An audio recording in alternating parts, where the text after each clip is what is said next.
Vamos a hacer un análisis a partir de la jurisprudencia de la Corte Suprema de Justicia del uso de declaraciones anteriores al juicio oral en el proceso penal colombiano. Para tales efectos partiremos del ordenamiento superior, esto es de las normas constitucionales y de los tratados internacionales sobre derechos humanos suscritos por Colombia, atinentes a esta temática, obviamente de la Ley 906 de 2004, que regula de manera puntual la práctica de la prueba testimonial y, como ya se enunció, del desarrollo que ha hecho la Corte Suprema de Justicia. El necesario punto de partida de esta temática es el derecho a la confrontación como uno de los ejes del sistema procesal penal. Ello por cuanto es una garantía superior para el procesado, consagrada en el artículo 8 de la Convención Americana de Derechos Humanos, el artículo 14 del Pacto Internacional de Derechos Civiles y Políticos, y desarrollado por primera vez en un Código de Procedimiento Penal en el artículo 8, que en su literal K consagra uno de sus elementos estructurales, según lo veremos, y en el artículo 16, que incluye nominalmente el derecho a la confrontación. Es además un componente legal del debido proceso en lo que atañe a las demás partes. Tiene rango superior para el procesado, pero rango legal para la Fiscalía, a la que también debe habilitársele el derecho a controlar el interrogatorio y a contrainterrogar a los testigos que presente la defensa. Pero además de su relación con las garantías mínimas del procesado y con el debido proceso en cuanto a su estructura, el derecho a la confrontación es un importantísimo mecanismo de depuración de la prueba. Y lo es en dos sentidos. Primero, porque por regla general constituye mejor evidencia un interrogatorio cuando es producto de las preguntas formuladas por ambas partes. Un testimonio constituirá mejor evidencia cuando el testigo ha dado respuesta a los interrogantes formulados a la luz de dos teorías del caso que deben ser distintas en algún punto. Pero además, por el ejercicio de todo el sistema de impugnación de la credibilidad del testigo. Cuando se hace ejercicio de esas posibilidades de impugnación, naturalmente el juez tendrá mejores elementos de juicio para resolver acerca de la credibilidad del testigo. El derecho a la confrontación viene siendo desarrollado ampliamente por la Corte Suprema de Justicia, se había enunciado en proveídos anteriores, pero en el auto del 30 de septiembre de 2015, con radicación 46153, se hace un amplio desarrollo, no solo de su consagración legal, sino de su incidencia en el estudio de la prueba de referencia. En el mismo sentido, se desarrolló en la sentencia 44950 del 25 de enero del 2017, donde la Corte estudió las diferentes formas de utilización de las declaraciones anteriores al juicio oral, de las que nos ocuparemos más adelante, dígase refrescamiento de memoria, impugnación de la credibilidad, prueba de referencia y el denominado testimonio adjunto. En la sentencia 50637 del 11 de julio del 2018, el derecho a la confrontación fue abordado a la luz de uno de los temas más sensibles en el proceso penal, como lo es la declaración de niños que comparecen al proceso en calidad de víctimas de abuso sexual u otros delitos graves. Y más recientemente, en una sentencia del 20 de mayo del 2020, con radicado 52045, donde la Corte retomó toda su línea y la aplicó a un caso donde finalmente se casó la sentencia porque la misma había sido emitida a partir de pruebas practicadas con violación de esta garantía.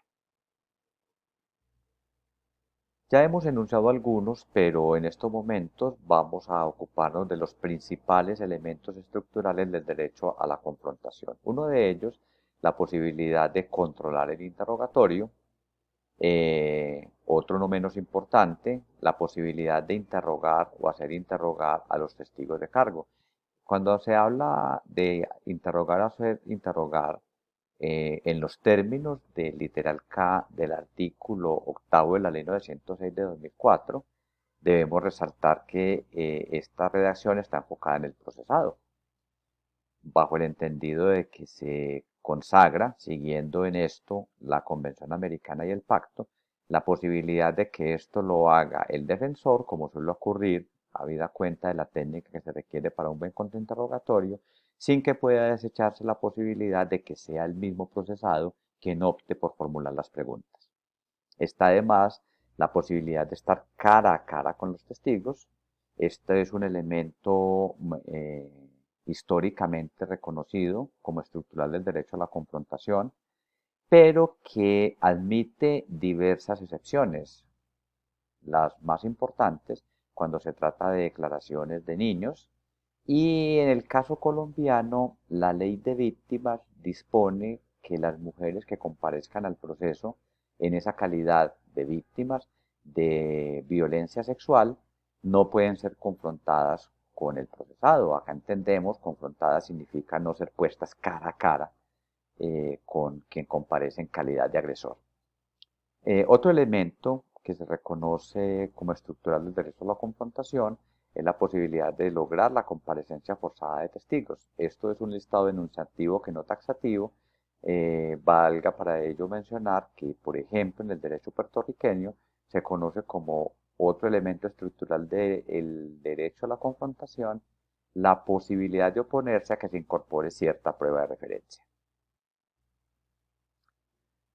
De otra parte, es importante diferenciar, como lo hace el artículo 16 de la Ley 906 de 2004, la confrontación y la contradicción.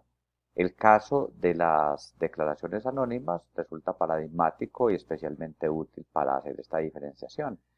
Podemos decir que la confrontación es mucho más específico en cuanto su ejercicio se reduce a estas expresiones: controlar el interrogatorio, interrogar o hacer interrogar a los testigos de cargo, estar cara a cara con los testigos de cargo, lograr su comparecencia, etcétera, etcétera, mientras que el concepto de contradicción es mucho más amplio, al punto que mientras el ejercicio de la confrontación supone por regla general la presencia del testigo en el juicio, la contradicción puede ejercerse incluso frente a testigos que no han comparecido al juicio oral.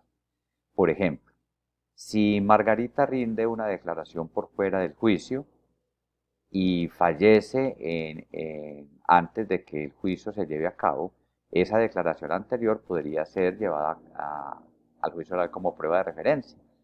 Frente a esa declaración, la defensa podría ejercer de diferentes maneras la contradicción, incluso podría presentar evidencia atinente a la credibilidad de ese testimonio. Por ejemplo, evidencia de que María tenía un interés particular en ese asunto, que tenía problemas de percepción, etcétera, etcétera.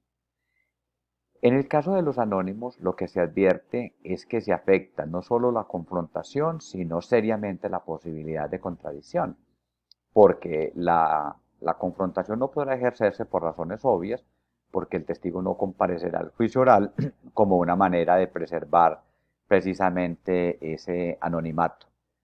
Y en cuanto a la contradicción, va a ser muy difícil para la parte contra la que se presenta el testimonio poder presentar evidencia externa acerca de la credibilidad de un testigo cuya identidad no conoce. ¿Cómo saber, por ejemplo, si la persona tenía interés en el asunto o cómo saber si tenía algún problema de percepción? Solo para traer esos dos ejemplos.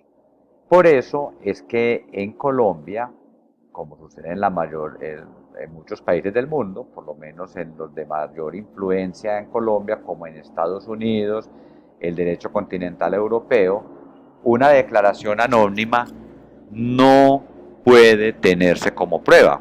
Y no puede tenerse como prueba precisamente porque afecta severamente las garantías de contradicción y confrontación, y además porque eso incide notoriamente en la confiabilidad de esa evidencia. En cuanto a la posibilidad de controlar el interrogatorio, debemos partir del siguiente supuesto: sin herramientas y prerrogativas, el derecho a la confrontación se vuelve inoperante.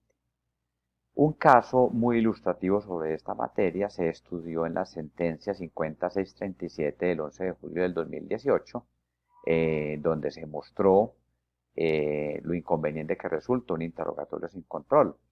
El interrogatorio fue realizado por el perito en una de sus intervenciones con la niña que comparecía en calidad de víctima, y allí este interrogador realizó varias preguntas sugestivas.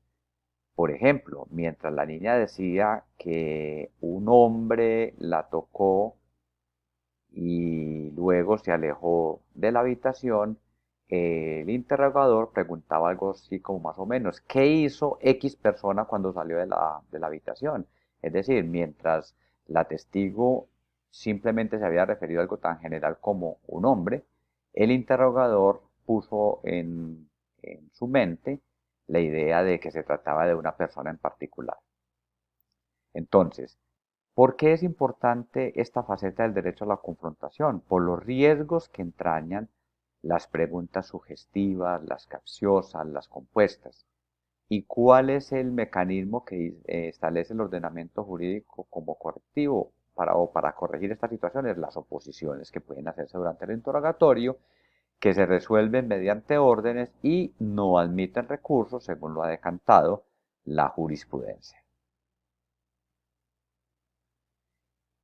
Entonces, volvemos a la regla general ya enunciada, según la cual solo pueden valorarse las declaraciones rendidas en el juicio oral con inmediación, concentración, contradicción y confrontación, como lo dice el artículo 16, una de las normas rectoras de la Ley 906 de 2004. Frente a esta materia, resulta imperioso diferenciar cuando una declaración anterior se está usando para facilitar el interrogatorio cruzado y cuando se pretende utilizar como prueba. Porque cuando su uso está orientado a facilitar el interrogatorio cruzado, ello se aviene plenamente al derecho a la confrontación, entre otras cosas. La posibilidad de utilizar la declaración anterior para impugnar la credibilidad es una de las herramientas más importantes para el ejercicio del derecho a la confrontación. Entonces, para facilitar el interrogatorio cruzado, las declaraciones anteriores se pueden usar en dos sentidos: para refrescar la memoria del testigo o para la impugnación de su credibilidad. Vamos entonces a ver el refrescamiento de memoria. Como suele suceder al interior del proceso penal, la regulación de todos estos institutos entraña una especie de balanceo entre intereses en juego. ¿Por qué? Porque frente al refrescamiento de memoria debe evitarse que al testigo se le plante información, es decir, que al momento de exhibirle algo supuestamente para que refresque la memoria, no se esté buscando que haga un proceso verdadero de evocación o rememoración, sino que adquiera la información que luego recitará como que fuera propia. También debe impedirse la introducción irregular de declaraciones anteriores, y por eso es tan importante diferenciar el refrescamiento de memoria con los escritos de pasada memoria, para simplificarlo. Eh, el refrescamiento de memoria parte de la base de que el testigo obtuvo conocimiento del hecho y todavía conserva esa información en su mente, solo que tiene un problema de evocación momentáneo, como suele suceder en la vida cotidiana. Mientras que en el escrito de pasada memoria, el testigo en algún momento tuvo la información en su cabeza, pero bien por el paso del tiempo o por las características de la información, ya ese dato no está en su mente, de tal manera que no sería posible lograr su evocación, ya lo olvidó definitivamente, por eso se habla de memoria pasada.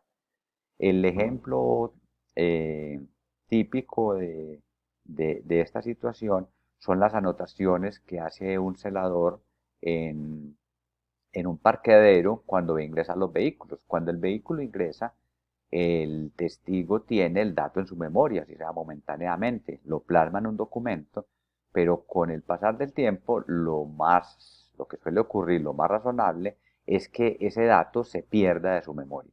Luego, si le ponen de presente ese cuaderno, por regla general, no estar orientada a esa actividad a que el testigo evoque lo que ya no puede evocar, sino a que traiga dentro de su declaración un dato que tuvo en su mente pero que ya no existe. Esta es una diferencia muy importante que debe tenerse en cuenta al momento de decidir sobre la procedencia de esta utilización. Entonces de este lado, están esas dificultades o por lo menos esas alarmas que hay que atender frente al uso de declaraciones anteriores para refrescar la memoria. Pero de otro está la idea de obtener la mejor evidencia, es decir, que se extraiga del testigo la mejor información posible, la idea de facilitar la presentación de la prueba, que es una labor del legislador en cuanto a la forma como estructura las reglas de evidencia, pero también una labor del juez en su rol de director del proceso, y se parte de la idea de aceptar que la memoria humana suele tener ese tipo de fallas, ese tipo de lapsus. Es decir, hay información que tenemos que no la hemos perdido, pero que momentáneamente se puede extraviar, digamos, y que alguna información, algún dato, alguna pista nos puede llevar a que recordemos, verdaderamente a que recordemos. Entonces, para lograr este punto de equilibrio entre estos intereses en juego, el refrescamiento de memoria está sometido a unas reglas bastante básicas. Lo primero es que se deben demostrar los presupuestos del artículo 402 de la Ley 906 de 2004, es decir, demostrar que el testigo tuvo conocimiento, comillas, personal y directo del hecho por el que se le está indagando. Entre otras cosas, este es un requisito que debería agotarse frente a cualquier testimonio, independientemente de que vayamos a refrescar memoria o no. Para que una persona esté habilitada para declarar en el juicio, es imperativo que a través de preguntas se demuestre que en verdad pudo percibir aquello por lo que se le va a indagar. Debe mostrarse a través del interrogatorio que se trata de un verdadero problema de evocación. Es decir, que el testigo sí tiene el dato, solo que está teniendo un lapsus en ese momento y que ese lapsus podría ser superado, en este caso con su declaración anterior. Se le debe presentar para su reconocimiento la declaración anterior y para que realice una lectura mental. Esto es determinante. Siempre la lectura será mental. La declaración anterior la declaración anterior contenida en el documento no se incorpora ni a través de lectura ni a través del documento mismo. Y finalmente, la parte debe verificar si se logró o no se logró esa evocación. Si sí lo hizo, pues el testigo simplemente dará la respuesta. La utilización de declaraciones anteriores para impugnar la credibilidad de los testigos está, o parte de la idea ya mencionada, de que sin herramientas legalmente idóneas, esa garantía judicial mínima prevista en los artículos 8 de la Convención y 14 del Pacto se tornaría inoperante, como suele suceder cuando se consagran derechos, pero no se consagran mecanismos para que los mismos sean materializados. Por ello, la Ley 906 de 2004, cuando desarrolla esa faceta del derecho a la confrontación, consistente en interrogar o hacer interrogar a los testigos de cargo, consagra una serie de prerrogativas que hacen que ese derecho en efecto se pueda materializar. Una de ellas es la posibilidad de hacer preguntas sugestivas durante el contrainterrogatorio. Lo segundo es establecer que en el contrainterrogatorio se pueden abarcar dos grandes temas. Lo primero, que el interrogatorio puede versar sobre los temas, sobre los contenidos que han sido tocados en el interrogatorio directo. Valga aclarar que hay una diferencia sustancial entre tema y pregunta. La ley no reduce la posibilidad de contrainterrogar a las preguntas formuladas por la parte que ofreció el testimonio, sino a los temas que esta parte ha tocado. Por ejemplo, si la parte abordó el tema de las características físicas del agresor, pero únicamente hizo alusión a cómo eran los zapatos que llevaba, en el contrainterrogatorio podrá tocarse ese mismo tema, es decir, la apariencia física, incluso sobre aristas que no hayan sido expresamente abordadas en el directo, como por ejemplo el resto de la vestimenta, las características físicas, etc. Y el otro gran componente del contrainterrogatorio es lo que atañe a la credibilidad. Mientras las preguntas en cuanto al contenido del testimonio están limitadas a los temas abarcados en el directo, lo que concierne a la credibilidad no tiene esa limitación y no la tiene por una razón elemental, y es que la posibilidad de impugnar la credibilidad de un testigo no puede estar determinada por la parte que presenta a ese testigo como soporte de su teoría del caso. Así, por ejemplo, si la fiscalía en el directo no se ocupó de los antecedentes penales del procesado por falso testimonio, en el contrainterrogatorio este tema podrá ser abordado sin ninguna duda por la defensa. En el mismo sentido, si la fiscalía en el directo no se refirió a los problemas de percepción que tenía el testigo, naturalmente este asunto podrá ser tomado por la defensa en el contrainterrogatorio sin ninguna limitación. La segunda prerrogativa para el cabal ejercicio del derecho a la confrontación en el componente de impugnación de credibilidad es la posibilidad de utilizar declaraciones anteriores con ese propósito.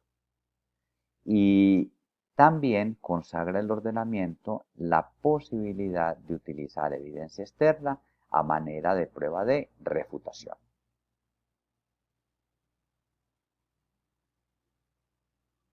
Todo ello nos traslada de la idea de abordar la impugnación de la credibilidad de los testigos como un sistema, como siempre suele suceder y ya lo hemos mencionado, acá se pueden generar ciertas tensiones entre algunos intereses en juego. De un lado está el derecho a interrogar a los testigos de cargo como una garantía judicial mínima que debe tener todas las herramientas posibles para su materialización, para que se pueda lograr ese objetivo de lograr una mejor evidencia. Y de otro lado, hay unos intereses también importantes como evitar la inclusión innecesaria de declaraciones anteriores al juicio, no solo por el efecto contaminante que esto puede tener, sino además por los efectos negativos en cuanto a la celeridad del proceso. Deben salvaguardarse los derechos de los testigos y debe mantenerse el derecho de la parte que presenta el testimonio, que puede verse afectado si la impugnación de credibilidad se realiza por fuera de las reglas del debido proceso, conforme lo vamos a indicar. Entonces, bajo la idea de que la impugnación de credibilidad debe tenerse como un sistema, se tiene que la parte puede utilizar declaraciones anteriores del testigo para mostrar, por ejemplo, que hay contradicciones entre lo que ha dicho en el juicio oral y lo que dijo en una declaración anterior, como también puede hacerlo para mostrar que hay omisiones importantes en alguna de esas declaraciones, o visto de otra manera, que en el juicio oral a última hora se incluyeron temas que no fueron considerados cuando el testigo rindió sus primeras declaraciones, y que esos temas por su importancia no debieron haber quedado por fuera. Por ejemplo, en el juicio oral el testigo dice que quien disparó tenía una cicatriz de 15 centímetros en la cara. Y consultada la entrevista, cuando le preguntaron por la descripción física, se advierte que el testigo no se refirió a esa cicatriz. Entonces, en el proceso de impugnación de credibilidad, la parte puede mostrar que no es razonable que haya omitido un dato tan importante cuando se le tomó la primera declaración, que entre otras cosas era mucho más cercana a los hechos y se supone que tenía lo acontecido mucho más fresco en su memoria, o visto desde la otra perspectiva, que en el juicio oral está adicionando temas, sin perjuicio de otros aspectos relevantes atinentes al contenido de la declaración. Entonces, en ocasiones la impugnación puede lograrse con la declaración del testigo, con la propia declaración anterior del testigo, como cuando en el juicio oral dijo el vehículo que atropelló al peatón era rojo, en la entrevista había dicho que era verde y la parte lo que quiere es mostrar que ese testigo se está contradiciendo. Pero en ocasiones va a ser necesario presentar evidencia externa, es decir, evidencia que va más allá de las versiones del testigo para impugnar la credibilidad, y esto se hace a manera de prueba de refutación que tiene varios aspectos de discusión frecuente, como el momento para solicitarla, la manera como se presenta en el juicio oral, cómo se solicita, etcétera, etcétera. En cuanto a la prueba de refutación, la jurisprudencia tiene un desarrollo significativo.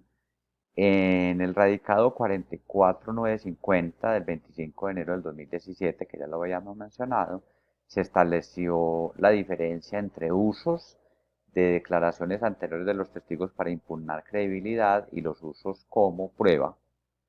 Y en la primera categoría, como uso de declaraciones anteriores a efectos de impugnar credibilidad, entonces se tiene que, en principio, se pueden utilizar las propias declaraciones del testigo, pero en algunas circunstancias va a ser necesario traer evidencia externa.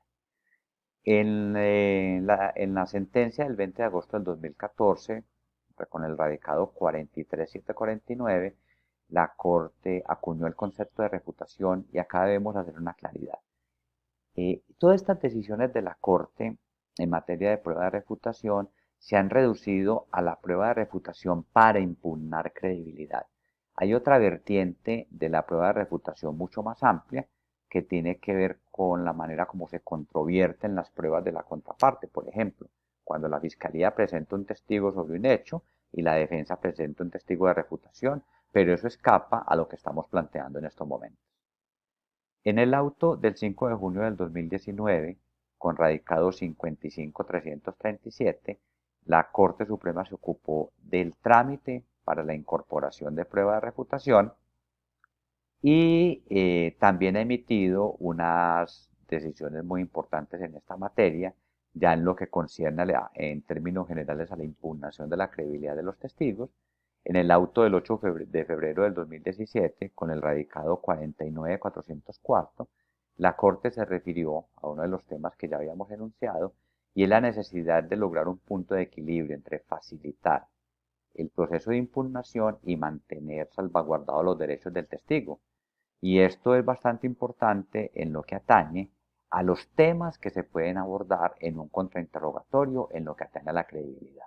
Entonces, la regla del 403 lo que plantea es que se puede impugnar por la credibilidad en cuanto a patrones de mendacidad. Ello implica que se puede hacer alusión a ciertos antecedentes del testigo, pero solo con los que estén inexorablemente ligados con la tendencia a mentir, como una condena por falso testimonio, pero no se pueden hacer cuestionamientos de todo orden, como por ejemplo sobre las tendencias sexuales o los gustos de ese testigo, salvo que se demuestre que es estrictamente necesario, y esto implicará un ejercicio de ponderación por parte del juez bastante delicado.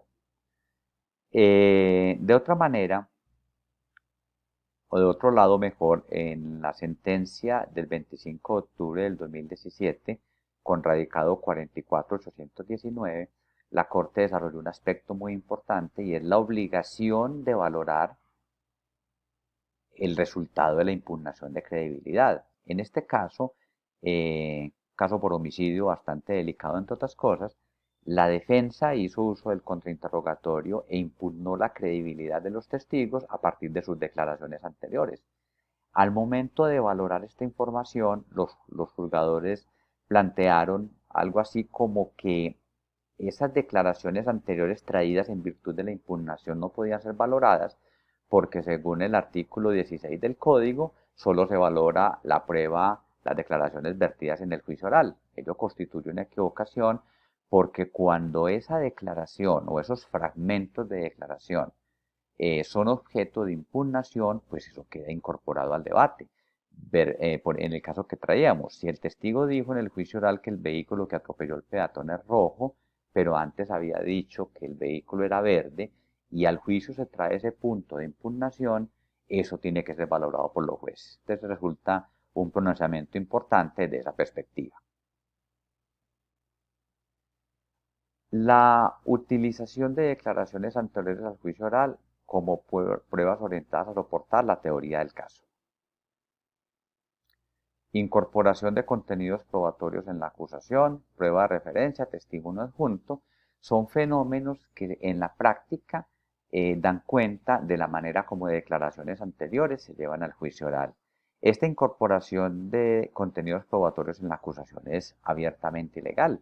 Ya la Corte ha conocido varios casos en los que la Fiscalía, en lugar de hacer una alusión a hechos jurídicamente relevantes, transcribe contenidos, el contenido de la denuncia o el contenido de entrevistas tomadas durante la fase de investigación. Y por lo menos en 2 casos se ha logrado establecer que esa información vertida en la acusación al final termina siendo tenida en cuenta por los jueces para resolver sobre la responsabilidad penal, lo que es notoriamente ilegal por razones obvias. En cuanto a los usos legítimos de declaraciones anteriores como prueba, vamos a ocuparnos de las 2 categorías admitidas legalmente, la prueba de referencia y el testimonio adjunto. En cuanto a la prueba de referencia, hemos de plantear que es una de las más importantes formas de reglamentación del derecho a la confrontación. Entonces, de nuevo, el concepto de balance de intereses, porque de un lado está la confrontación como una garantía judicial mínima de los procesados, y de otro está la necesidad de la justicia en el sentido de servirse de la mayor información posible para la mejor solución de los casos y darle una respuesta adecuada a los requerimientos de la víctima y al legítimo interés de la sociedad en que los delitos se esclarezcan y los responsables sean sancionados. En la práctica, en lo que atañe a prueba de referencia, los problemas más sensibles son los siguientes. Lo primero es entender qué es y qué no es prueba de referencia. Y esto ha solido asociarse, en nuestra opinión, de forma indebida con la diferencia entre prueba directa y prueba indirecta. Vamos a desarrollar un poco este punto. El concepto de prueba directa y prueba indirecta, o estos conceptos tienen varias acepciones o varios desarrollos en la doctrina. Entonces, para efectos de esta discusión, hemos de entender que prueba directa es la que se refiere valga la redundancia, directamente al hecho jurídicamente relevante. Por ejemplo, el testigo que vio disparar, el testigo que vio hurtar o el testigo que vio secuestrar.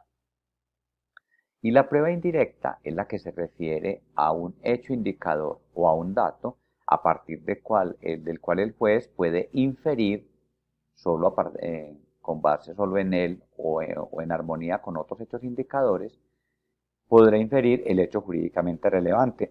Por ejemplo, el testigo no lo vio disparar, pero lo vio salir corriendo del lugar de los hechos.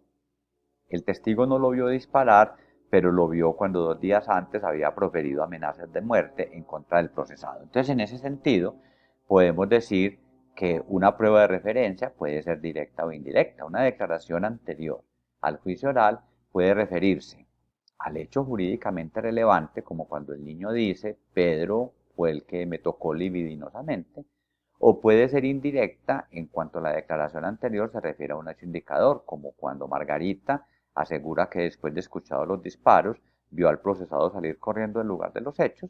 Margarita fallece, no puede ir al juicio oral y su declaración es presentada como prueba de referencia. El otro campo de discusión fuerte en materia de prueba de referencia tiene 2 aristas. Uno, las causales excepcionales de admisión a la luz del artículo 438 y lo otro tiene que ver con el trámite de incorporación de la prueba de referencia. Y el tercer bloque de discusiones, no menos importante, es el que atañe a lo previsto en el artículo 381 de la Ley 906 de 2004 sobre la prohibición de basar la condena exclusivamente en prueba de referencia. Veamos entonces el concepto de prueba de referencia. Debe tratarse de una declaración, vamos a ver que puede ser verbal o no verbal, documentada o no, que se rinde por fuera del juicio oral y que se lleva al juicio oral como medio de prueba cuando no es posible su práctica en el juicio oral. En cuanto a estos elementos, es muy importante establecer qué debemos entender por declaración. Basta con decir que no toda expresión, no toda verbalización, no toda manifestación que hace una persona entraña una declaración. Por ejemplo, si una persona le dice a otra, tráigame un café, eso será una orden, más no una declaración. Si una persona dice, qué día tan bonito, estará haciendo una exclamación, más no una declaración. Debemos de entender, como en la simplificación más grande, que una declaración es una manifestación sobre un hecho histórico. Cuando decimos hecho histórico es que haya acaecido 10 años atrás, un año atrás, un día atrás o segundos antes, pero en todas las cosas será un hecho histórico, cuando esa declaración se hace con la intención de que se tome como cierta. Y este último elemento es importante porque permite diferenciarlo de manifestaciones que se hacen con el ánimo de hacer un chiste. Entonces, una declaración es una manifestación sobre un hecho histórico con la intención de que se tome como cierto. Yo vi cuando Pedro le disparó a Juan. Yo vi cuando Margarita tomó el reloj de María, etcétera, etcétera. Es importante saber que esa declaración puede ser verbal o no verbal. Este es un tema que se discute bastante en la práctica. Pensemos, por ejemplo, en un reconocimiento en fila de personas, donde al testigo le preguntan si pudo ver a la persona que disparó y este simplemente asiente con la cabeza y luego le preguntan si pueden señalar al testigo entre esa fila de 7 personas que le han puesto de presente, igual asiente con la cabeza y le piden que por favor indique quién es y señala, por ejemplo, al tercero en la fila. Fíjense que sin musitar una sola palabra, ese testigo ha rendido una declaración. Entonces es muy importante entender el concepto de declaración, que esta puede ser verbal o no verbal, y esa declaración anterior al juicio oral puede estar documentada o no. Entonces, suele suceder que esas declaraciones se dan entre personas en conversaciones comunes, como cuando el niño le cuenta a la mamá que su vecino lo abusó sexualmente. Igual puede suceder cuando una persona le cuenta al médico lo que le ha sucedido en el acápite de anamnesis. Y en cuanto a las documentadas, pues suelen ser las declaraciones ya rendidas más oficialmente, como entrevistas, declaraciones juradas, pero incluso puede haber declaraciones que no se rindan en ese ámbito judicial que también queden documentadas, como cuando una persona escribe la declaración o cuando una persona se graba a sí mismo narrando unos determinados hechos. Entonces, es muy importante acá para resaltar el concepto de declaración y tener claro que esa declaración puede ser verbal o no verbal y que el hecho de que esté documentada o no no marca la diferencia en cuanto a que se trata de una declaración o no. Lo segundo es que debe tratarse de una declaración rendida por fuera del juicio oral. Esto es uno de los factores más generales de confusión en lo que atañe a lo que es la declaración anterior al juicio oral y la manera como esa declaración es llevada al juicio. Entonces, si María le cuenta a Pedro que vio a Luis hurtando, secuestrando o cualquier cosa de estas, la declaración rendida por fuera del juicio oral es la de María. Y en este caso, si en el evento de que María muera y no pueda ir a juicio, Pedro sería el vehículo a través del cual esa declaración sería llevada al juicio oral. Entonces es importante tener en cuenta que la declaración que constituye prueba de referencia es esa declaración rendida por fuera del juicio oral. El niño cuando le contó a la mamá, la paciente cuando le contó al médico, el amigo cuando le contó a una persona qué fue lo que sucedió, la entrevista que rindió la persona ante la policía judicial, la declaración jurada, etcétera, etcétera. Y otro asunto sustancialmente distinto es la manera como yo puedo llevar esa declaración al juicio oral, o visto de otra forma, la manera como en el juicio oral demuestro la existencia y el contenido de esa declaración. Tercer elemento es que esa declaración no puede quedarse en estas fases anteriores al juicio. El problema de prueba de referencia se activa cuando la parte pretende llevar esta declaración rendida por fuera del juicio oral, cuando pretende llevarla al juicio. ¿Y cómo la va a llevar? No la puede llevar con el propio testigo por razones obvias, pues si el testigo estuviese disponible para el juicio, pues no tendríamos un problema de prueba de referencia. La tiene que llevar a través de otro vehículo o mecanismo. Y para que sea prueba de referencia, pues se requiere que no sea posible su práctica en el juicio oral, lo que es un requisito apenas elemental. En este tercer, elemento, no basta con que esa declaración se lleve al juicio oral, sino que es determinante que esa declaración se lleve al juicio oral como medio de prueba. Y esto es bien interesante porque existen eventos, y no pocos, en que las declaraciones anteriores al juicio oral no son medio de prueba, sino que hacen parte del tema de prueba, es decir, de aquello que se debe demostrar en el juicio. Ello sucede siempre que una declaración constituye un elemento estructural de la conducta punible. Hay delitos que solo pueden cometerse a través de una declaración. Verbigracia, el falso testimonio, la falsa denuncia, la falsa autoincriminación, la injuria, la calumnia. En esos casos, la declaración hace parte del tema de prueba. Se está llevando al juicio oral como tema de prueba. Como se dice coloquialmente, en un caso de falso testimonio, la declaración es lo que un disparo a un caso de homicidio, un hecho jurídicamente relevante. Luego, si es parte del tema de prueba, cualquier persona que la haya escuchado puede comparecer como testigo de ese hecho jurídicamente relevante y no habrá, por razones obvias, problemas de prueba de referencia. Hay un evento muy particular de declaraciones anteriores al juicio oral que se llevan como parte del tema de prueba y no como medio de prueba. Y es cuando las declaraciones hechas por fuera del juicio oral, constituyen un hecho indicador de un hecho jurídicamente relevante. Por ejemplo, cuando la declaración que hizo el procesado sobre un determinado punto es un hecho indicador del móvil del homicidio. El ejemplo tomado en este caso de la obra del profesor Chiesa Ponte, de una persona que le dice a otra en una conversación informal, mi esposa me está haciendo infiel. Luego la esposa es asesinada y el marido es acusado. Fíjense que esa declaración anterior al juicio oral acerca de la infidelidad podría constituir un hecho indicador del móvil con el que actuó el procesado. Es un asunto que hay que estudiar con mucho detenimiento en cada caso.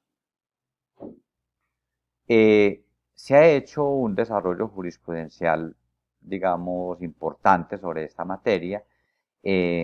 Frente al tema es hito el auto del 30 de septiembre de 2015 con radicado 46153, donde la Corte analizó a profundidad el concepto de prueba de referencia y desarrolló unos parámetros para identificar cuándo una declaración anterior constituye o no prueba de referencia.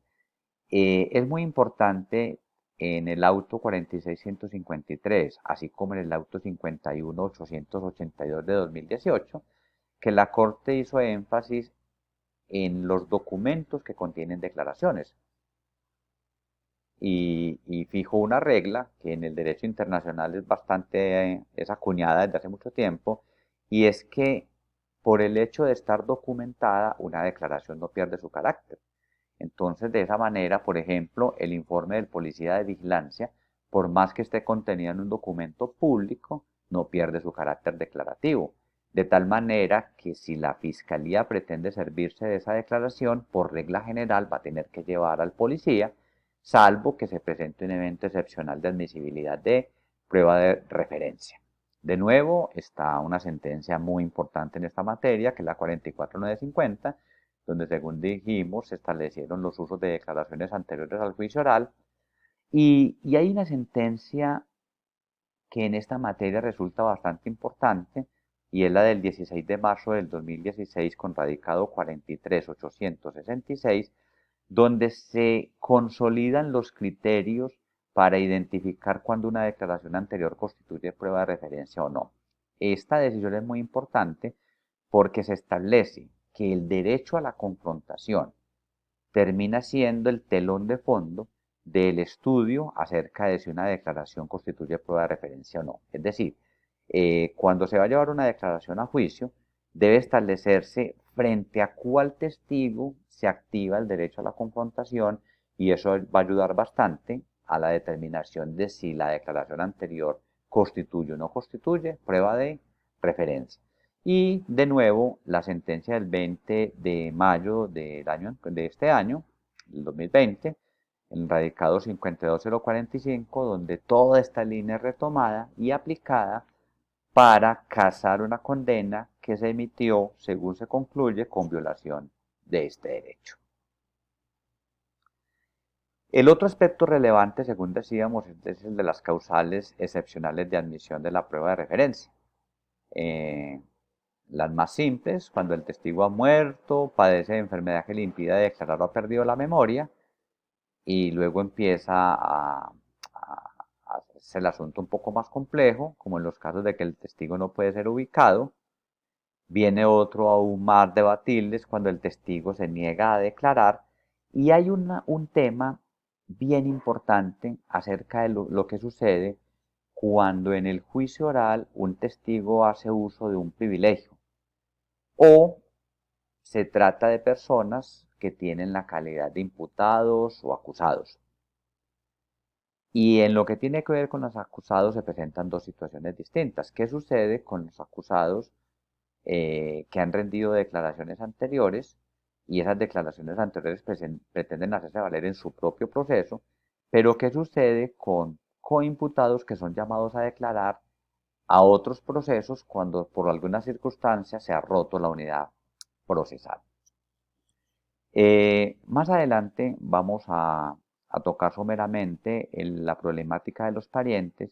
En cuanto al tema de los acusados y coimputados, debemos resaltar lo siguiente. Cuando se trata de declaraciones de la persona que está siendo judicializada, es decir, de las declaraciones que él mismo rindió por fuera del juicio oral, como quien rindió un interrogatorio indiciado y luego en el juicio no quiere declarar, la tendencia mayoritaria y con la que estamos totalmente de acuerdo es a considerar que no constituyen prueba de referencia.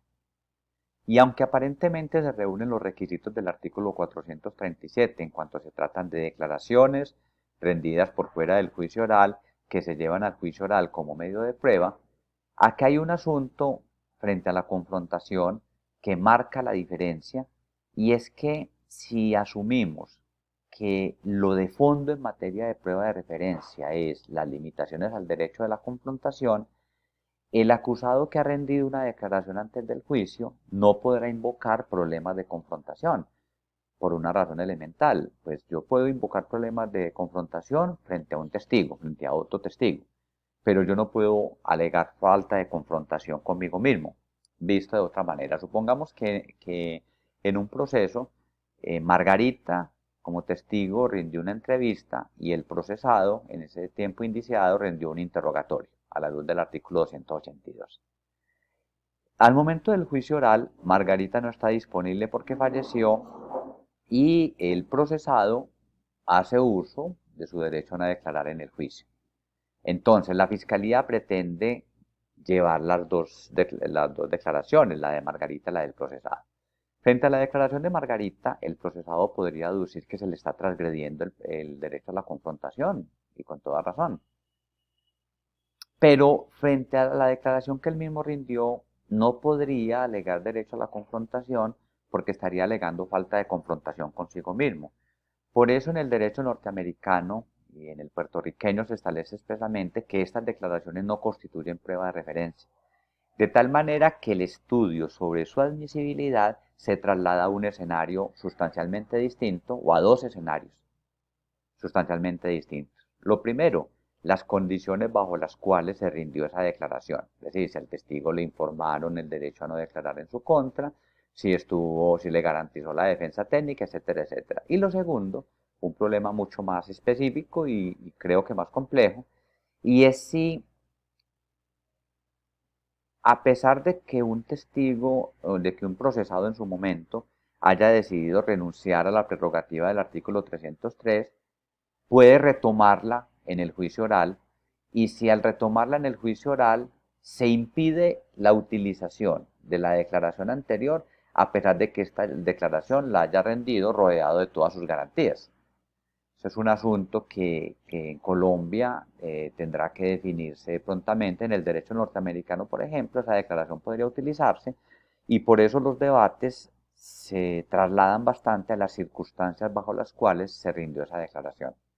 Es decir, que no haya sido coaccionado, que se le hayan advertido los famosos derechos Miranda, que haya contado con un defensor en el evento de que lo haya pedido, en el caso norteamericano, etcétera, etcétera.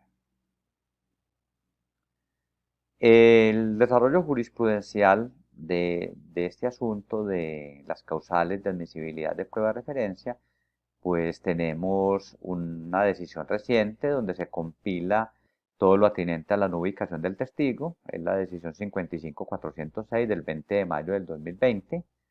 Eh, También es muy importante, bastante ilustrativa, la decisión del 12 de febrero del 2020 en lo que atañe a menores que hacen uso del derecho a no declarar en contra de sus parientes. Hemos de advertir que en este caso el asunto se dejó más enunciado que resuelto, y es un tema del que la jurisprudencia tendrá que ocuparse prontamente. Es decir, ¿qué sucede si un menor ha rendido una declaración y en el juicio oral invoca el artículo 33 cuando el procesado es un pariente en los grados que se establecen en esta norma? Del mismo nivel es lo planteado en el artículo, en la sentencia 43866, en lo que tiene que ver con menores de edad. Y esta sentencia, digamos que de alguna manera tuvo un correctivo en la sentencia 50637. Vamos a hablar de ello más adelante. La decisión del 4 de diciembre de 2019 con radicado 55651 es una decisión muy importante en cuanto al manejo de la prueba de referencia, y las ya tantas veces citadas 44950 del 25 de enero del 2017 en lo que concierne al concepto de no disponibilidad del testigo.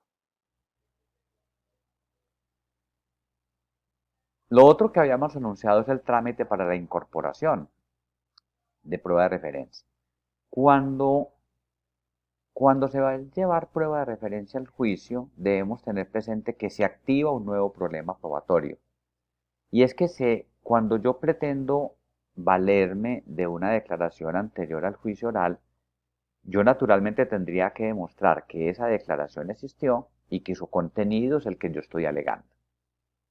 Entonces, por eso es muy importante en el trámite de incorporación diferenciar lo que es la prueba de referencia propiamente dicha con los medios a través de los cuales se llevará esa prueba de referencia al juicio, o visto de otra manera, los medios que utilizaré para demostrar la existencia del contenido de esa declaración. Por ejemplo, yo soy el fiscal y le tomo una entrevista a Margarita, una declaración jurada. Margarita fallece o pierde la memoria o cualquiera de estas circunstancias del 438, y yo digo en la preparatoria o en el juicio oral según el caso, yo quiero valerme de la declaración que rindió Margarita por fuera del juicio oral. Pues si yo tengo esa pretensión, naturalmente tendré que demostrar, uno, que Margarita sí rindió la declaración, y dos, que su contenido es el que estoy diciendo. ¿Y cómo se puede llevar esa declaración al juicio, o cómo se puede demostrar esa existencia de ese contenido? Hay libertad probatoria, Podrá ser a través de un testimonio, podrá ser a través de documentos o articulando varios medios, testimonial y documental, etcétera, etcétera. Pero también se activa un problema probatorio acerca de la causal excepcional de admisibilidad, porque todas estas causales tienen una base fáctica. Por ejemplo, si yo manifiesto que el testigo falleció, pues debo probar el hecho del fallecimiento. O si lo que establezco es que el testigo no puede ser ubicado, pues tengo que demostrar que se han realizado todas las labores posibles para lograr ese cometido y no ha sido posible. En cuanto al trámite para su incorporación, pues la prueba de referencia tiene que ser descubierta. La solicitud debe abarcar los tres aspectos que hemos mencionado. Es decir, la solicitud debe abarcar la declaración anterior, propiamente dicha, la que constituye prueba de referencia. Dos, los medios a través de los cuales pretendo llevar esa prueba de referencia o demostrar su existencia y contenido. Y tres, la manera como voy a demostrar la causal de no disponibilidad del testigo. Esto es muy importante. La solicitud en el primer aspecto, es decir, la solicitud del testimonio, debe hacerse por regla general en la preparatoria, salvo los casos de prueba sobreviniente. Suele suceder que en la preparatoria se solicita el testimonio y la circunstancia de admisión de prueba de referencia sobreviene. Por ejemplo, en el caso de Margarita, no ha fallecido al momento de la preparatoria y yo lo que pido es el testimonio. ¿Y por qué es pertinente? Es pertinente porque presenció el momento en que Pedro le disparó a Juan, por decir algo. Si para ese momento ya Margarita ha fallecido, yo tengo que incorporar en la preparatoria los otros dos aspectos de los que hemos hablado. Es decir, yo tengo que incorporar, tengo que traer a colación la demostración de la causal excepcional de prueba de referencia, el certificado de defunción, por ejemplo, y la manera como llevaré esa declaración al juicio. Eso es muy importante que quede claro en la audiencia preparatoria cuando ya esa circunstancia se presentó en ese momento. Cuando ya se presentó en ese momento. Y lo mismo sucede con los medios que voy a utilizar para llevar esa declaración al juicio oral. Ya dijimos que los dos aspectos, estos dos últimos aspectos de la prueba de referencia, pueden estar consolidados al momento de la preparatoria o pueden presentarse en el juicio oral. Cuando se presentan en el juicio oral, como cuando el testigo muere en el interregno entre esas dos audiencias, pues es natural que este último sea el escenario de discusión sobre esta temática. Y luego viene el proceso de la incorporación. Pues si el mecanismo que usted utiliza para llevar la prueba de referencia es otro testigo, pues la prueba de referencia quedará incorporada en el momento en que el testigo declare sobre lo que le escuchó decir, la declaración que le escuchó a quien ha fallecido o perdido la memoria. Si está en un documento, pues a través de la incorporación del documento, etcétera, etcétera. Este aspecto tiene un desarrollo muy importante en la sentencia del 28 de octubre del 2015 con radicado 44056, donde se explicó en detalle este trámite. También la 44.950, en cuanto se establecen las diferencias y los procedimientos en prueba de referencia y testimonio adjunto. De igual manera, en la sentencia del 4 de diciembre del 19 con radicado 55651 y de nuevo la más reciente, la del 20 de mayo del 2020 con radicado 52045. Esto solo para enunciar algunas, porque sobre la materia se han emitido cantidad de sentencias al interior de la Corte Suprema de Justicia. Finalmente, en lo que atañe a la prueba de referencia, tenemos la restricción del artículo 381. Debemos plantear que este es uno de los temas más complejos en materia de prueba de referencia, y es complejo en la medida en que todavía no se ha decantado muy bien cuáles son o qué tipo de prueba es la que debe acompañar a la de referencia para que se cumpla este requisito. Y no solo qué tipo de prueba en cuanto a testimonial, documental, sino sobre qué aspectos debe recaer la prueba que acompaña a la de referencia. Porque ahí se sostiene, por ejemplo, que si lo que se está probando con prueba de referencia es la autoría un aspecto centralísimo del debate. Sobre ese aspecto medular tendría que existir prueba acompañante, directa o indirecta, que no constituya prueba de referencia. Entonces, un primer punto es que el acompañamiento de la prueba de referencia no puede ser otra prueba de referencia, porque entonces seguiría estando basada la condena en prueba de referencia. Y lo otro es que la prueba que acompaña a la de referencia debe versar sobre ese aspecto medular que se está demostrando con prueba de referencia. Es también importante tener en cuenta que la prueba sobre la credibilidad del testigo no debe entenderse como un complemento suficiente de la prueba de referencia a la luz del 381. Debe ser una evidencia acerca del hecho jurídicamente relevante, independientemente de que esa evidencia sea directa o indirecta, en el sentido en el que hemos abordado o tomado estos términos, según se indicó con antelación. Es igualmente complejo un tema que tiene un amplísimo desarrollo en el derecho norteamericano y que en Colombia apenas se está eh, avisorando, y es el de la prueba de referencia, que es especialmente confiable. Más adelante vamos a ver un caso paradigmático ocurrido en la Corte Suprema de Justicia. Ya habíamos dicho que no puede reducirse a factores de credibilidad del testimonio, y un avance muy importante materializado en la sentencia 50637 del 2018, mencionada con antelación, y es el fenómeno del perito que es utilizado para llevar la declaración anterior rendida por fuera del juicio oral. Porque durante un tiempo se había sostenido que este perito era testigo directo, pero en este último pronunciamiento se aclaró que siempre hay que diferenciar cuando el perito, perdón, solamente va a ser utilizado para llevar el contenido de la declaración anterior. Ahí ese es el único fin que cumple, y el hecho de que la declaración anterior haya sido llevada a través de un perito no significa que se haya suplido este requisito del 381.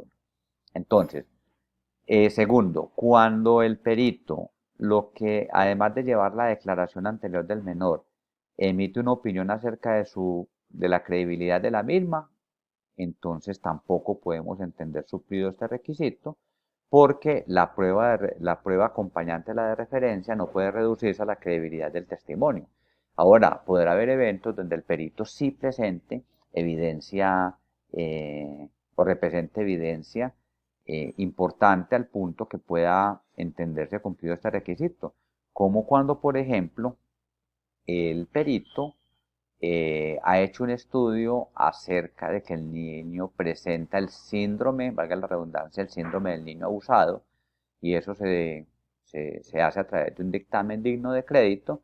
Pues tenemos ahí una evidencia acompañante que habrá que evaluar ahora sí, en caso por caso, si suple o no suple esta exigencia, que es muy importante en cuanto representa la compensación procesal, por utilizar un término acuñado en algún sector doctrinario, frente a la afectación del derecho a la confrontación que ha sufrido el acusado, y además frente a esa limitación que ha tenido la prueba en cuanto el testimonio no ha sido producto de un interrogatorio cruzado y no se ha dado un verdadero proceso de impugnación de credibilidad.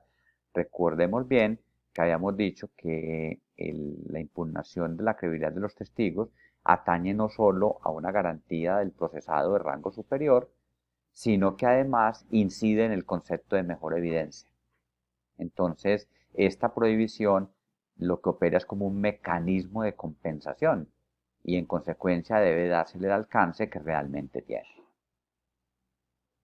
En cuanto al desarrollo jurisprudencial, ha habido una cantidad de pronunciamientos sobre esta materia. Ya de muchas de estas sentencias hemos hablado, pero llama la atención entre todas estas la sentencia del 14 de agosto del 2019 con radicado 460219, donde la Corte analizó una situación de prueba de referencia especialmente confiable por las circunstancias bajo las cuales se rindió. Concretamente se trató de un joven que fue apuñalado y baleado y cuando estaba a punto de morir, él relató la historia acerca de cómo fue herido y quiénes lo hirieron.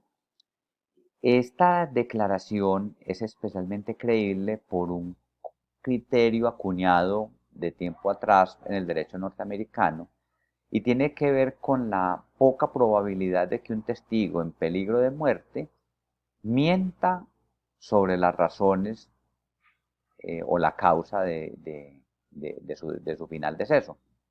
Entre otras cosas porque, por varias razones. Primero, porque estando en esa situación tan compleja, en estado de shock, por decirlo de alguna manera, pues es difícil que un testigo o que una persona pueda elaborar una historia ficticia.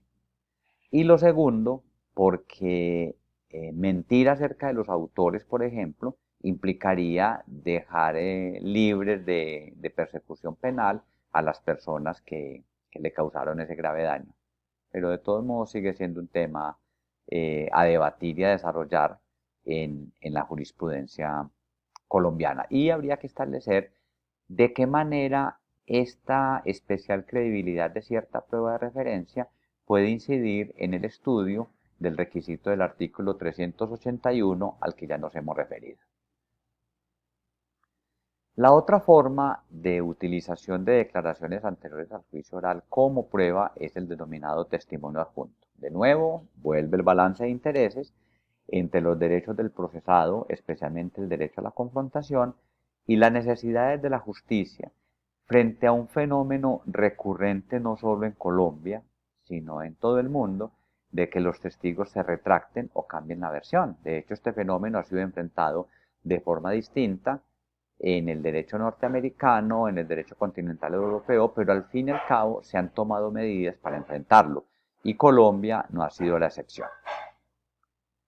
Entonces, es muy importante establecer las diferencias y las semejanzas de la prueba de referencia y el testimonio adjunto. ¿En qué se parecen?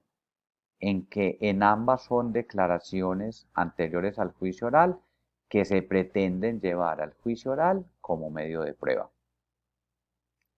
¿En qué se diferencian?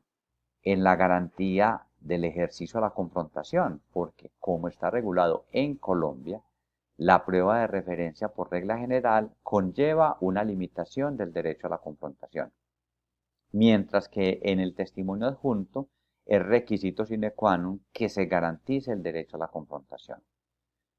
También hay una diferencia muy notoria en cuanto a la regulación legal, porque mientras la prueba de referencia tiene una regulación expresa, el testimonio adjunto no tiene una regulación expresa en Colombia, como sí sucede en Estados Unidos, en Puerto Rico, en España. Y esta regulación pues ha sido de alguna manera inferida por la Corte Suprema de Justicia, según lo que vamos a plantear.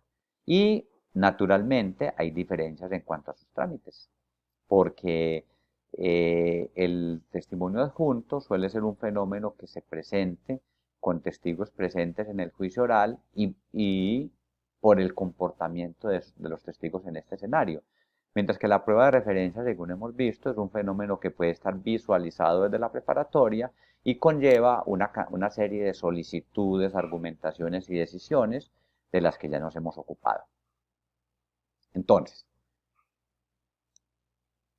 ya dijimos que la regla general es que un testigo rinda su declaración en el juicio, sometido a interrogatorio cruzado, lo que permite que el testimonio sea una mejor evidencia. Si se le compara con una declaración rendida por fuera del juicio oral, a la luz del interrogatorio de una parte sobre su particular teoría del caso. Entonces, cuando el testigo en el juicio, el testigo que ha rendido una declaración anterior, en el juicio se retracta o cambia la versión, la parte que se pretende servir de ese testimonio se enfrenta a una encrucijada compleja, y es que si ese testigo era crucial para sostener su teoría del caso, pues lo que va a ver es que ese soporte se va a desmoronar a partir de lo que está pasando con el testigo. Para que pudiese lograr que la declaración anterior se sume a la declaración que el testigo ha dicho o ha dado en el juicio, de ahí emana la categoría de testimonio adjunto, es imperioso que la parte, primero, demuestre a través del interrogatorio que el testigo se está retractando o cambiando la versión. Y para ello es posible que requiera hacer ciertas preguntas sugestivas. Y aquí va a ser muy importante el rol del juez como director del proceso, porque si ese testigo se está volviendo hostil, pues la parte para llevar a cabo este cometido va a tener que servirse de algunas preguntas sugestivas. Entonces, una vez demostrado esto, debe solicitarse la incorporación de la declaración anterior. Y esto entraña una decisión judicial. Esto no puede operar automáticamente. De hecho, la contraparte debe tener la oportunidad de oponerse a esa decisión judicial. Debe darse la incorporación a través de la lectura, y la lectura puede estar acompañada del documento que contiene la declaración, y es crucial que el testigo esté disponible. Y acá el concepto de disponibilidad jamás podemos reducirlo a la presencia del testigo en juicio. Es determinante que el testigo esté disponible para ser interrogado y ser contrainterrogado. De tal manera que si el testigo no puede ser contrainterrogado por la contraparte, ya dejamos de estar en el terreno del testimonio adjunto y estaremos en el terreno de la prueba de referencia. Visto de otra manera, ¿cuál es la diferencia principal entre testimonio adjunto y prueba de referencia? Ya la habíamos anunciado. Es que en el testimonio adjunto debe existir una posibilidad real de contrainterrogar al testigo, mientras que esa posibilidad suele diluirse o perderse en el contexto de la prueba de referencia. Así, por ejemplo, si un testigo rinde cierta declaración en el proceso, se retracta y la fiscalía pretende incorporar su declaración anterior, pero ese testigo se niega a rendir el contrainterrogatorio a pesar de que el juez le advierta las consecuencias. Y si permanece en esa negativa, esa declaración anterior ya no constituirá testimonio adjunto, sino prueba de referencia, y su admisibilidad debe analizarse a la luz de los criterios del artículo 438 del Código. Además, cuando un testigo se retracta o cambia la versión, pues parece elemental que la parte que está enfrentando esa encrucijada que ya mencionamos deba aportarle al juez mejores elementos para la valoración de ese testimonio. Entonces debe incluir en su interrogatorio aspectos como la cercanía de la declaración con los hechos, las circunstancias que pudieron haber incidido en ese cambio de versión, etcétera, etcétera. Y es muy importante que el juez, cuando tiene ante sí dos versiones antagónicas legalmente incorporadas, según hemos visto, tiene varias opciones. Pues la primera es desechar ambas versiones. Pero si opta por una de esas declaraciones, tiene el deber de explicar suficientemente porque le está dando más peso a la una que a la otra. En todo caso, no podemos desconocer que si un testigo se retracta o cambia la versión, pues eso genera una situación crítica en cuanto a su valoración y definitivamente habrá de tenerse mucho cuidado al momento de establecer el peso de esa declaración en la decisión judicial. En cuanto al desarrollo jurisprudencial, hemos mencionado ya bastantes, pero debemos resaltar de nuevo la 44950, que es una decisión hito en esta materia, en cuanto, entre otras cosas, implicó un giro sustancial de la jurisprudencia, y la más reciente, la decisión del 20 de mayo del 2020, radicado 52045, donde, entre otras cosas, se concluyó que la declaración anterior no se incorporó como testimonio adjunto porque no se siguió el procedimiento que acabamos de mencionar. Y por eso se concluyó que la condena había sido emitida a partir de prueba incorporada de forma ilegal. O sea que desde esa perspectiva es bastante importante leer, estudiar críticamente, consensudamente esta última decisión. El asunto, el tema de prueba de referencia y testimonio adjunto tiene unas características especiales cuando se trata de menores víctimas de abuso sexual. El ordenamiento jurídico le concede a la Fiscalía varias formas de llevar a juicio esa declaración de la víctima o de la quien comparece en calidad de víctima.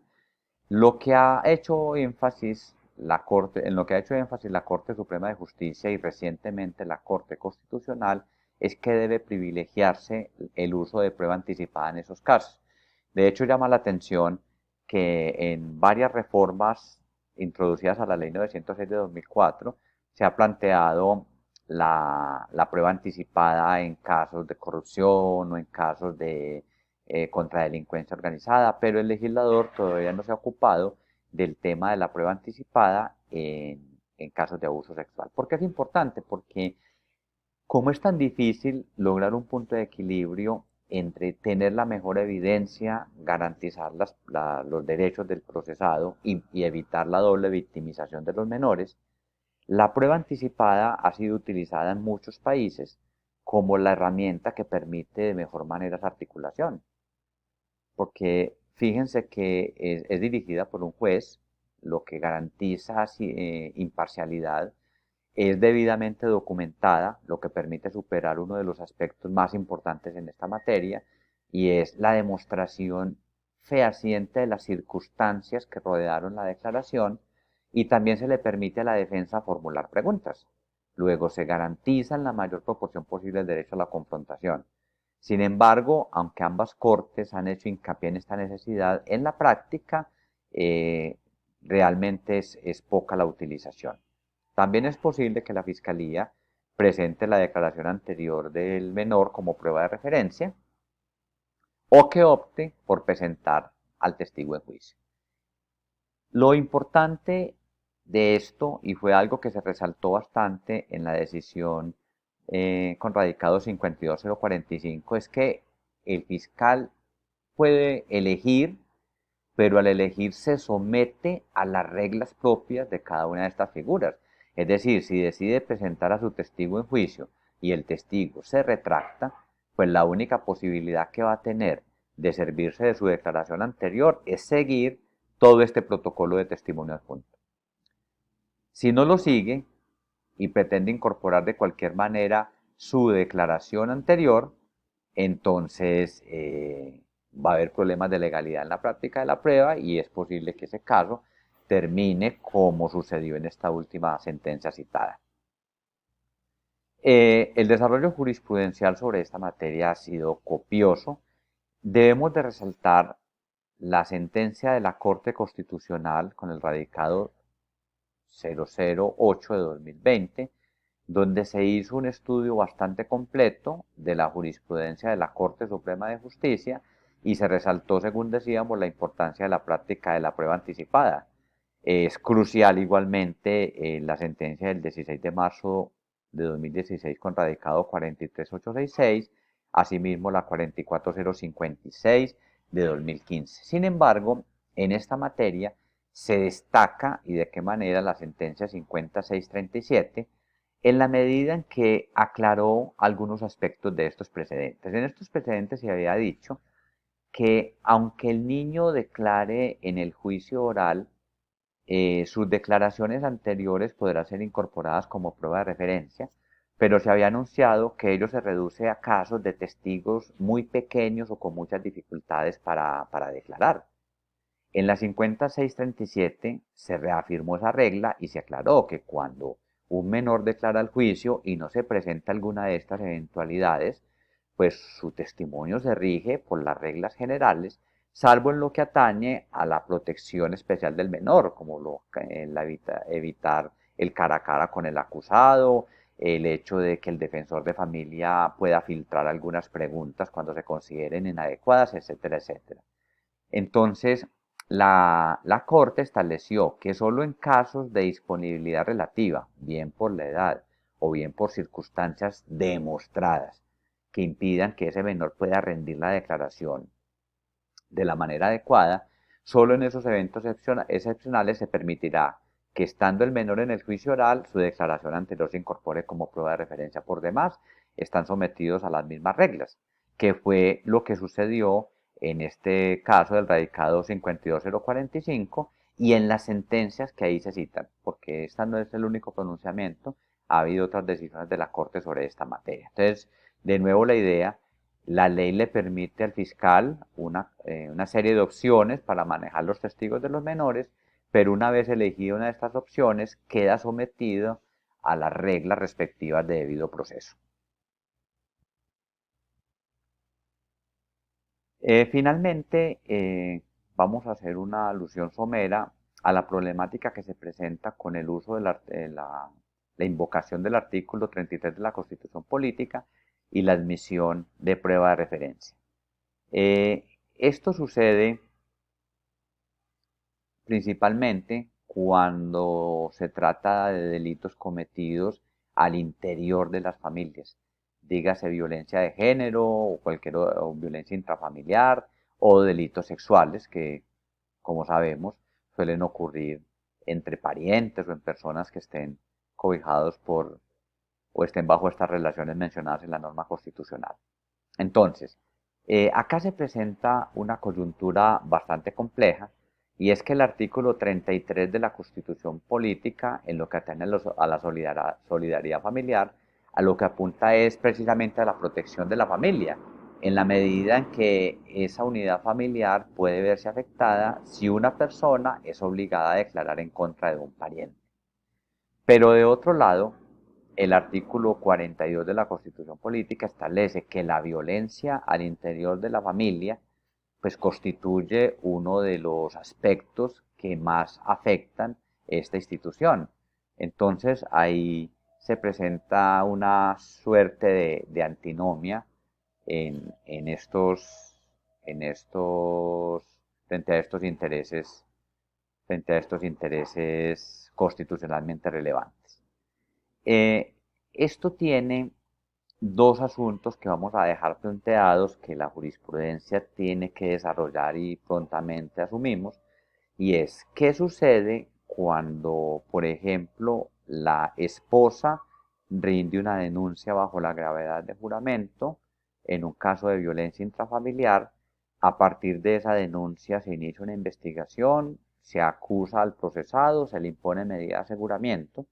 ¿Qué sucede si en el juicio oral ya la esposa decide que hace uso del derecho a no declarar en contra de su marido? Esto tiene varias fórmulas de solución.